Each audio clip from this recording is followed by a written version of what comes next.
Pitch outside.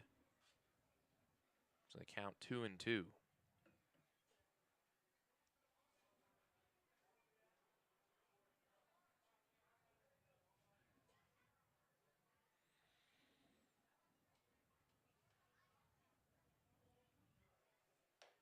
Pitch just outside. It's going to be a full count to Shivdarov. The runners at first and second will be moving with the pitch with 2 outs and a full count.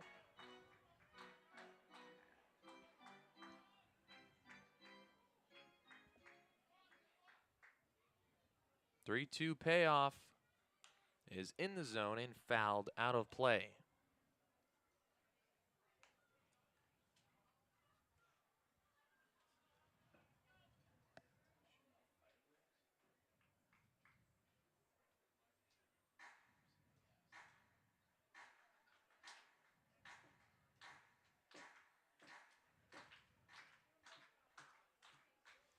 Another payoff and another walk as he misses up and out of the zone.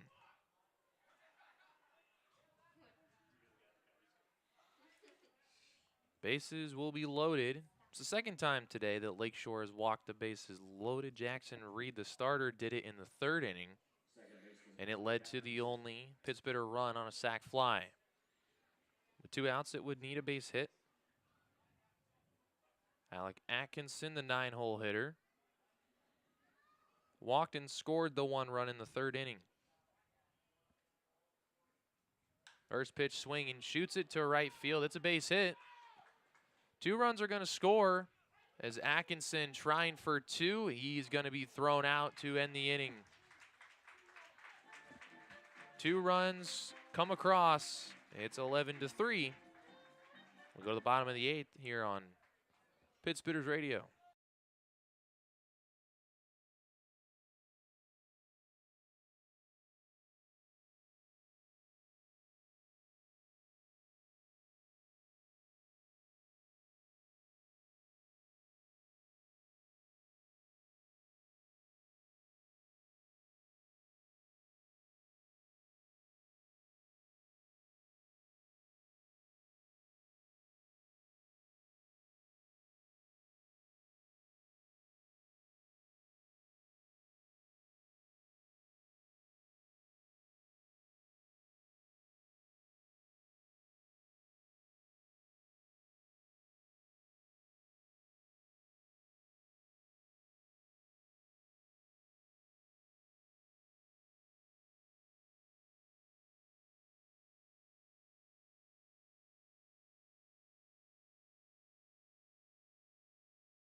Bottom 8, 11-3 game. Lakeshore on top. Last at-bats before the 9th. Jake Buxton, the right-hander from Cal Poly, is in the game to pitch the 8th.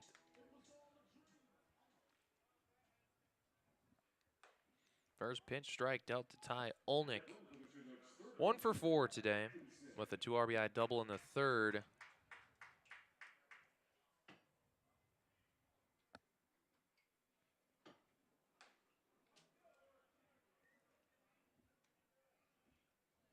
Late swing and a miss. It's 0-2.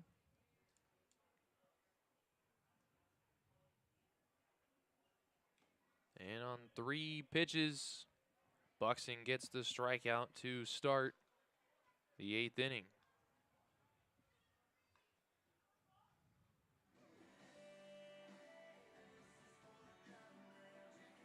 The right fielder, Andy Nelson up 0 for 3. Is one of just 2 Chinook starters that do not have a base hit.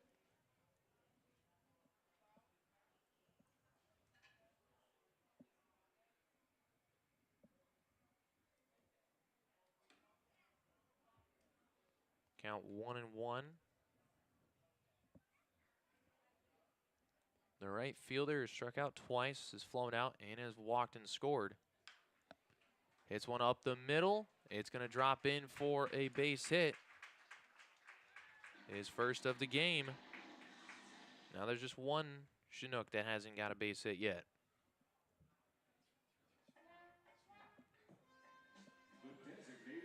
Joey Spence in 1 for 4. His one hit a 2-run homer last inning over the right field wall.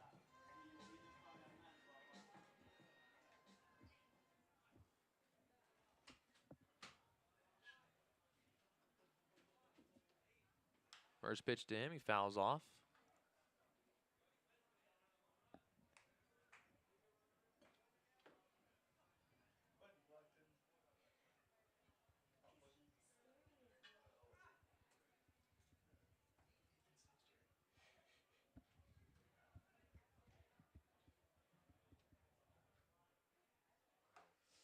Breaking ball a little low. Count 1-1. Spence's other 3 at-bats, a couple of strikeouts, and a fly out to center field.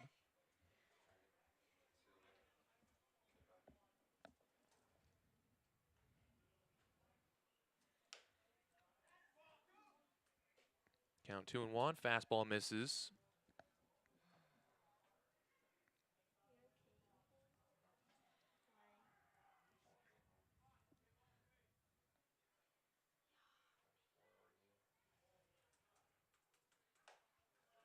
Two one drops in for a strike. It's now 2-2.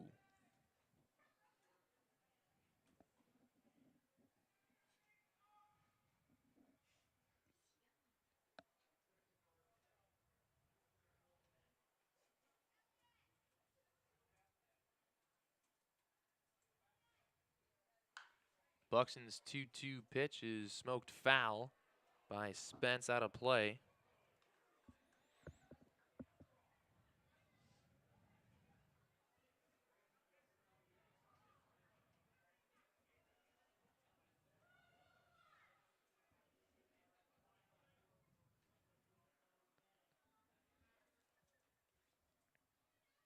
Another 2-2 and another foul ball by Spence. That one back to the screen.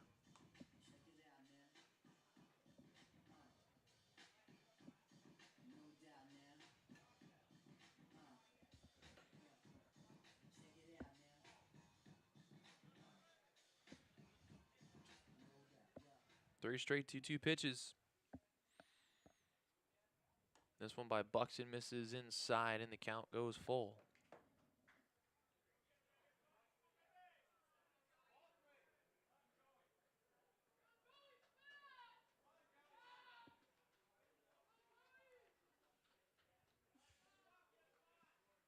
Buxton's full count delivery is called strike 3 on the inside corner. Third strikeout of the game for Spence, second of the inning for Buxton, 2 away.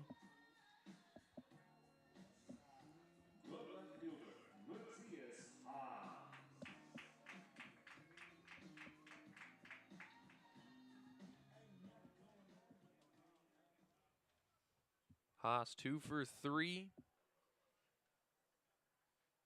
with a home run and a single. Takes ball 1 low.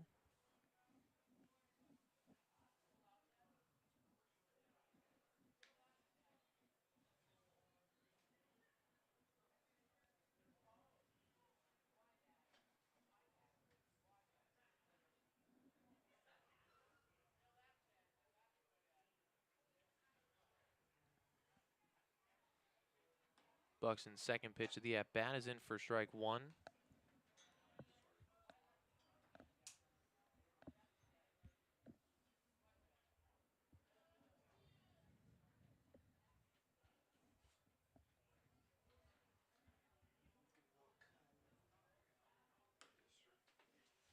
Two and one now as a fastball misses inside. Yeah.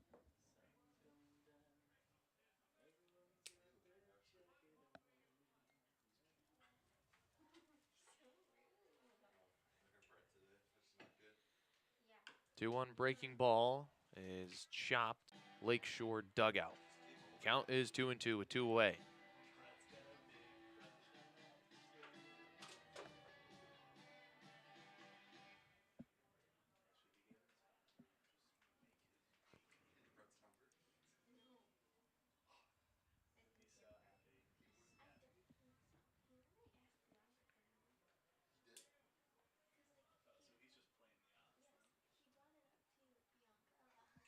And Buxton's 2-2 pitch is high. No one covering second, so Andy Nelson will take the open base.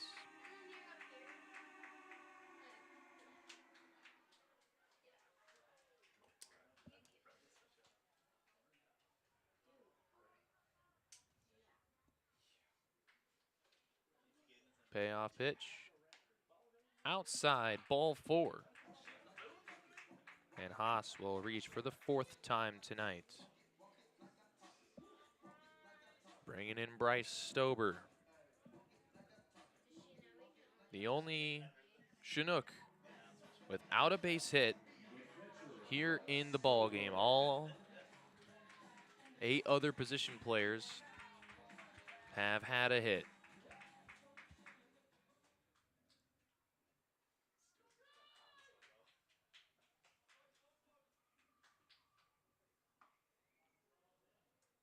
First pitch inside.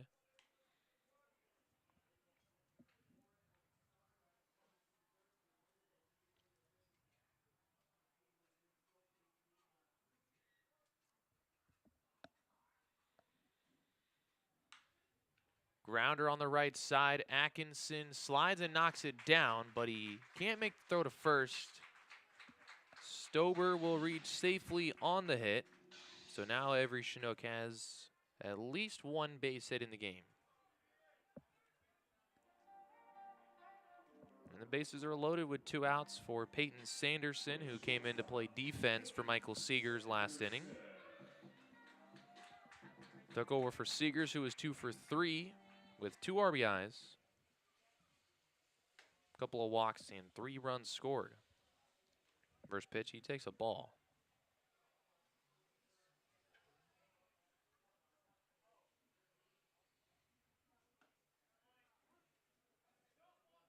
Fastball in for a strike. Sanderson was 1 for 3 in the game yesterday with an RBI. Hits one out to left. Evan Orzak over will make the catch, and this game goes to the 9th. Chinooks up 11-3 here on Pittsburgh's Radio.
Top of the 9th inning at Capco Park. Top of the order will bat for the Pit Spitters.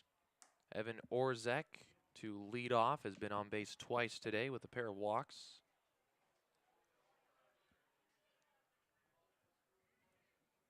Struck out his last at-bat in the 7th inning.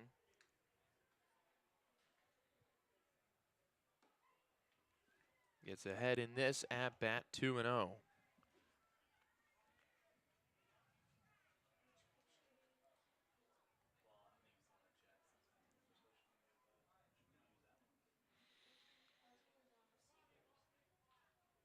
To Orzek. Now 3-0. Pitch misses outside.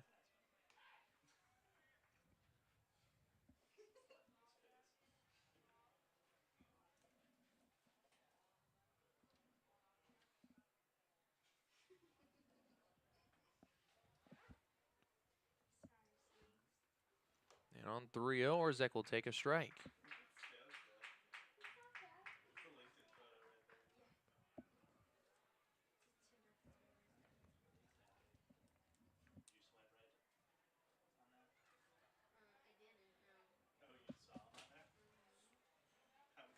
3-1. Orzek, broken back grounder to short. Sanderson fields and fires high, and Orzek will reach on the error.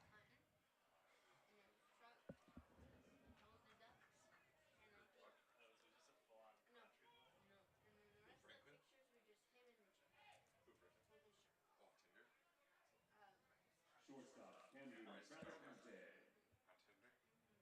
Camden Traficante will bat now. Hitless 0 for 3. Did walk his last at bat to reach safely.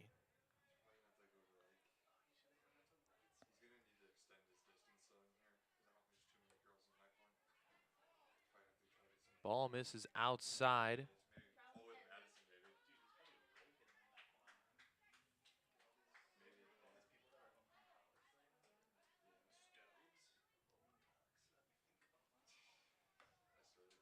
Two 2-0 the count. Couple balls outside.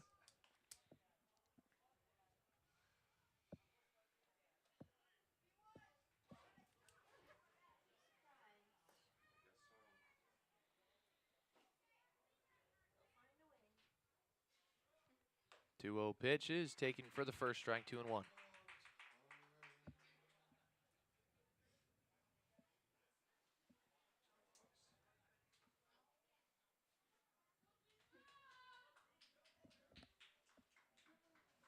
Two 1 and 3-1. Pitch away.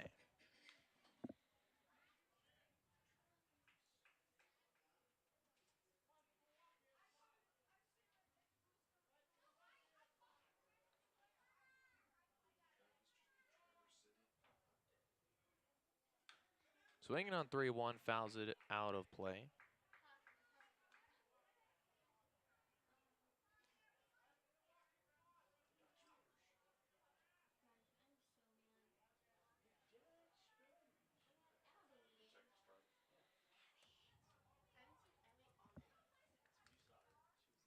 Full count pitch to Traficante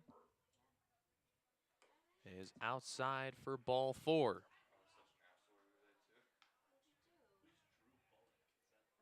First two reach to start the inning with nobody out for Brennan Duriggi.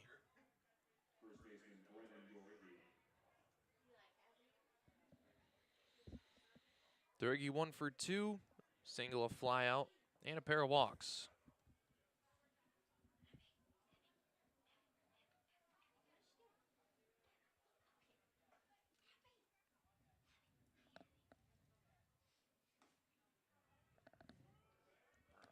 First pitch takes low for ball 1.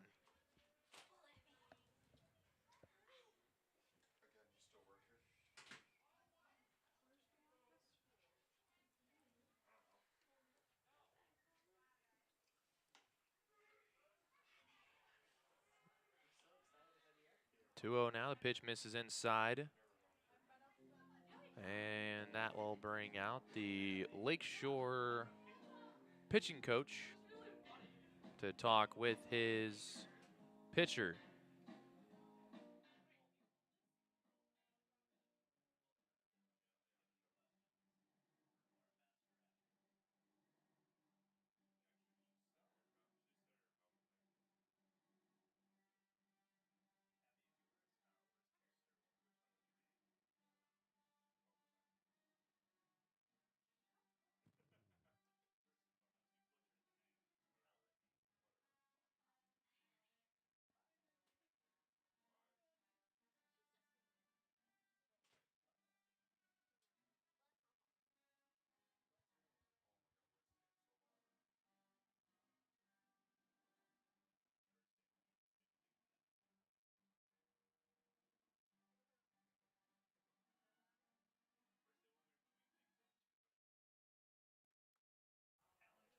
Deriggy back in the box after the mound visit.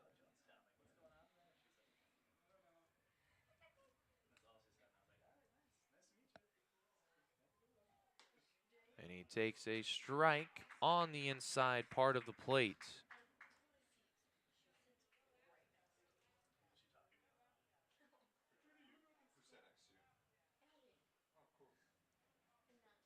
Two one. Deriggy swings and chops it foul. 2-2.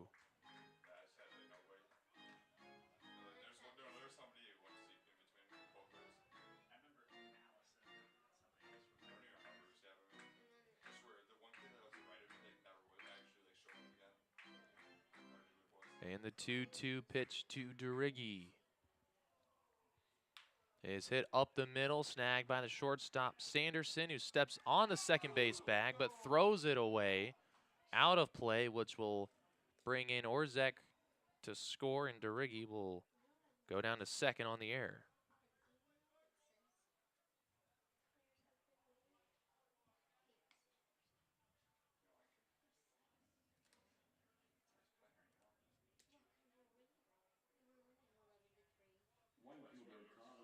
I'll bring in Colin Summerhill.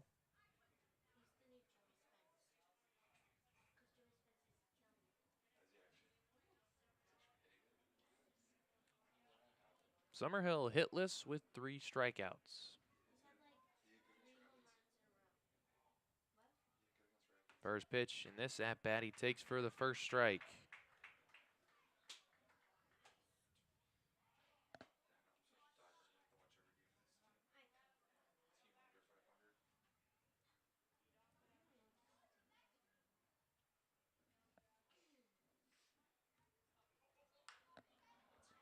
Hits one deep to left field. Back is Haas at the wall, and he makes the grab up against the left field wall to save extra bases from Colin Summerhill. One of those nights, even when you feel like you got all of it, dies at the wall and gets caught. And there's 2 away.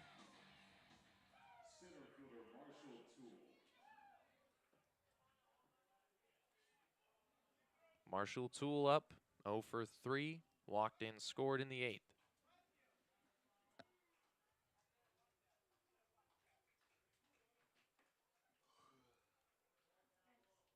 First pitch takes inside.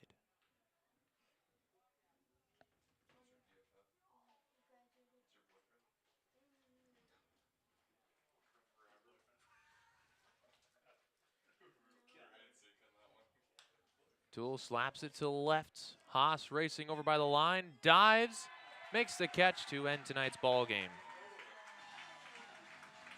Pittsbitters snap the 7-game winning streak and drop game 1 of the series to the Lakeshore Chinooks 11-4.